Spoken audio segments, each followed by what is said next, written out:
क्या स्टैंड लेना मुद्दों पर वो गलत है, और अगर गलत है तो फिर प्रधानमंत्री जी ने भी उसको लेकर संशोधन किया है। राजनीति लंबी नहीं हो, लेकिन जितने दिन की राजनीति हो वो ईमानदारी से जिसके साथ हो वो हो। ये छुआछूत वाली बात है, तो यहाँ पर क्रीमी लेयर वाला कोई विषय ही नहीं रह जाता है। और खुद जब मांझी जी माननीय मुख्यमंत्री थे उस वक्त कहीं पर गए थे तो मंदिर धुलवाया गया था। उनका क्या है, वो उनके पार्टी का स्टैंड है। हमारे पार्टी का स्टैंड बिल्कुल क्लियर है, जो आपको दिख रहा है, जो हमारे नेता का बयान है वही हम लोग का स्टेटमेंट है। 3 सांसद जो है भाजपा के संपर्क में है और तेजस्वी के साथ आ जाएं। हाँ, ये कौन आ जाए? हाँ, तेजस्वी के साथ चिराग जी आ जाएं, बिहार का भला होगा। नहीं, ठीक है, अपने अपने जहन में ख्याली पुलाव बनाना ही चाहिए। हमारी पार्टी पूरी तरीके से इंटैक्ट है, और मैं अपने विषय में आपको स्पष्ट कर दूं कि जिस नेता ने राजनीतिक रूप से इतनी बड़ी पहचान दी, जिस नेता ने इतना बड़ा मौका दिया, मैं अपने नेता चिराग पासवान जी के लिए हमेशा धन्यवाद उनका और आभार व्यक्त करता हूं। राजनीति लंबी नहीं हो, लेकिन जितने दिन की राजनीति हो वो ईमानदारी से जिसके साथ हो वो हो। तो मेरी ईमानदारी मेरे नेता के प्रति सदैव रहेगी, चाहे राजनीति फिर आगे नहीं करनी हो वो मंजूर है, लेकिन नेता के साथ कभी दगाबाजी ना हम कभी कर सकते और ना कभी जीवन में करेंगे। मैं बिल्कुल हमेशा उनके साथ और उनके लिए गए निर्णयों के साथ कंधे से कंधे मिलाकर चलने वाला। इस बार टूटने की वजह बीजेपी को बताया जा रहा है कि बीजेपी की वजह से टूटेगी। किसी के वजह से टूटने और जुटने वाली कोई बात ही नहीं है। कोई टूटने का कारण तो हो। क्या स्टैंड लेना मुद्दों पर वो गलत है, और अगर गलत है तो फिर प्रधानमंत्री जी ने भी उसको लेकर संशोधन किया है। तो मुझे लगता है कि इन विषयों में कहीं कोई दम नहीं है। पता नहीं, मैं खुद ये देख कर आश्चर्यचकित था कि मीडिया में इस तरीके से कैसे चल रहा है, जिसमें उसके बाद हम लोग झारखंड में जो राष्ट्र कार्यकारिणी की बैठक हुई वहाँ सब लोग साथ थे। अभी भी मैं दिल्ली से आया हूँ तो माननीय नेता से मिलते हुए आया हूँ, सभी विषयों पर बात हुई। तो कहीं कोई ऐसा विषय पार्टी के अंदर कोई टूट, ये बाकी जो भी विषय हैं ये सिर्फ हवाई बातें हैं। पशुपति पारस के जिस तरह से नज़दीकियाँ बढ़ी है बीजेपी से, कहीं यही सी का आकांक्षा लगाई जा रही है?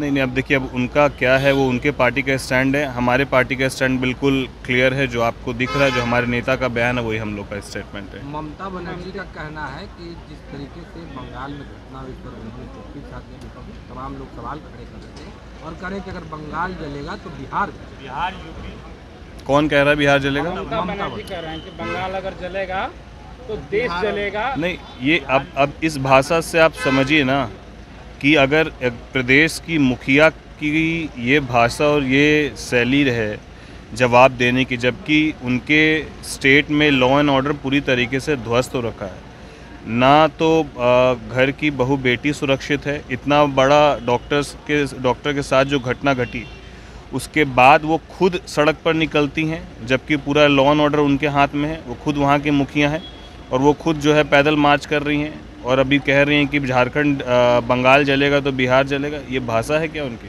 पहले बंगाल तो संभाल ले। जीतन राम मांझी आपके नेता को टारगेट कर रहे हैं, चिराग पासवान को, और लगातार उनको लेकर बयान दे रहे हैं, कह रहे हैं कि हम लोग आरक्षण की बात कर रहे हैं, चिराग पासवान हिंदी हो गए, कई तरीके का बात करके सामने। नहीं, मुझे लगता है कि हम लोग मांझी जी को बतौर गार्जियन और अभिभावक मानते हैं, और पता नहीं, मैं ऐसा सुना नहीं हूँ कि जो शब्द और शैली आप बोल रहे हैं कि उन्होंने कहीं कही है, और अगर कहीं भी उन्होंने कहीं है तो मुझे लगता है कि वो अभिभावक हैं। इन चीज़ों पर उनको मंथन करना चाहिए और चीज़ों को समझते हुए ही आगे के विषय को रखना चाहिए।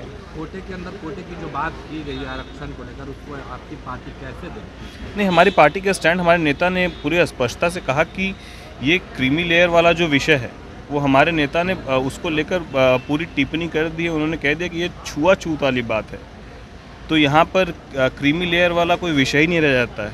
और खुद जब मांझी जी माननीय मुख्यमंत्री थे उस वक्त कहीं पर गए थे तो मंदिर धुलवाया गया था। तो ये विषय तो हमारे नेता ने पूरी तरीके से स्पष्ट कर ही दिया।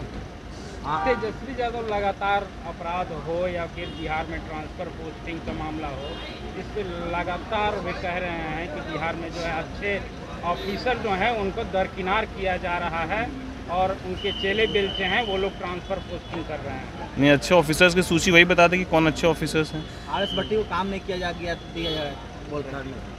अब डीजीपी जो खुद पुलिस मुख्यालय के सर्वा हैं बिहार के, उनको कोई काम करने से कैसे रोक सकता है? आखिर डीजीपी से ऊपर कौन फिर पदाधिकारी है? तो ऐसी बातों से लोगों को दिग्भ्रमित करने वाली बात है। बाकी वास्तविकता क्या है वो जनता और लोग जानते हैं। बिहार में जातीय आधारित गणना हुआ था, चिराग पासवान पूरे देश में करवाने की मांग कर रहे थे।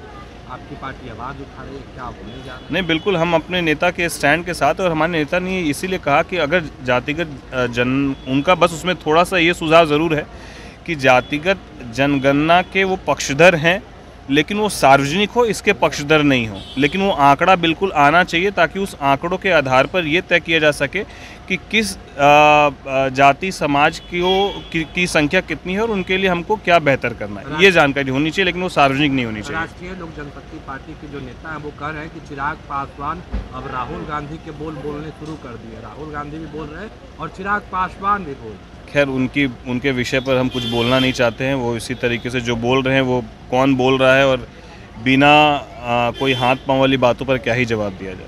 सर, फतुहा के गांव है एक गोविंदपुर, वहाँ की ज़मीन है, पूरे गांव को वक्फ बोर्ड ने दावा ठोक दिया है कि यह ज़मीन वक्फ बोर्ड की है। पूरे गांव को खाली करने का आदेश। ये जांच का विषय है। मुझे लगता है कि इसको लेकर सरकार तत्पर है। मेरी नज़र में ये जहान में जानकारी आई थी और ये जांच के बाद ही स्पष्ट हो पाएगा क्या है। बिहार में एनडीए की सरकार है, केंद्र में भी एनडीए की सरकार है, पर ट्रांसफर पोस्टिंग को लेकर सवाल खड़े हो रहे हैं और कह रहे हैं कि अब जो पैसे दे के आते हैं उनको मलाईदार जगह दिया जाता है, जो पैसे नहीं देते उनको सेंटिंग में डाल दिया गया। कौन कह रहा है ये? तेजस्वी यादव। नहीं, उनके तो बहुत सारे आरोप है, वो लगातार ही आरोप लगा रहे हैं। अब इन विषयों पर क्या कहना, जब उनके खुद के कार्यकाल में क्या होता था, क्या वो छुपा हुआ क्या किसी से? और खुद ही उनके इन्हीं विषयों को लेकर तो माननीय मुख्यमंत्री जी को जब इसकी जानकारी हुई थी और उनको पता चला था कि उनके खुद के डिपार्टमेंट में ये तमाम चीज़ें हो रही थी, तभी तो गठबंधन टूटा था। क्या स्टैंड लेना मुद्दों पर वो गलत है, और अगर गलत है तो फिर प्रधानमंत्री जी ने भी उसको लेकर संशोधन किया है। राजनीति लंबी नहीं हो, लेकिन जितने दिन की राजनीति हो वो ईमानदारी से जिसके साथ हो वो हो। ये छुआछूत वाली बात है, तो यहाँ पर क्रीमी लेयर वाला कोई विषय ही नहीं रह जाता है। और खुद जब मांझी जी माननीय मुख्यमंत्री थे उस वक्त कहीं पर गए थे तो मंदिर धुलवाया गया था। उनका क्या है वो उनके पार्टी का स्टैंड है। हमारे पार्टी का स्टैंड बिल्कुल क्लियर है, जो आपको दिख रहा है, जो हमारे नेता का बयान है वही हम लोग का स्टेटमेंट है।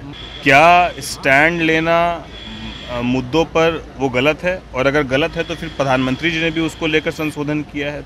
राजनीति लंबी नहीं हो, लेकिन जितने दिन की राजनीति हो वो ईमानदारी से जिसके साथ हो वो हो। ये छुआछूत वाली बात है, तो यहाँ पर क्रीमी लेयर वाला कोई विषय ही नहीं रह जाता है। और खुद जब मांझी जी माननीय मुख्यमंत्री थे उस वक्त कहीं पर गए थे तो मंदिर धुलवाया गया था। उनका क्या है वो उनके पार्टी का स्टैंड है। हमारे पार्टी का स्टैंड बिल्कुल क्लियर है, जो आपको दिख रहा है, जो हमारे नेता का बयान है वही हम लोग का स्टेटमेंट है।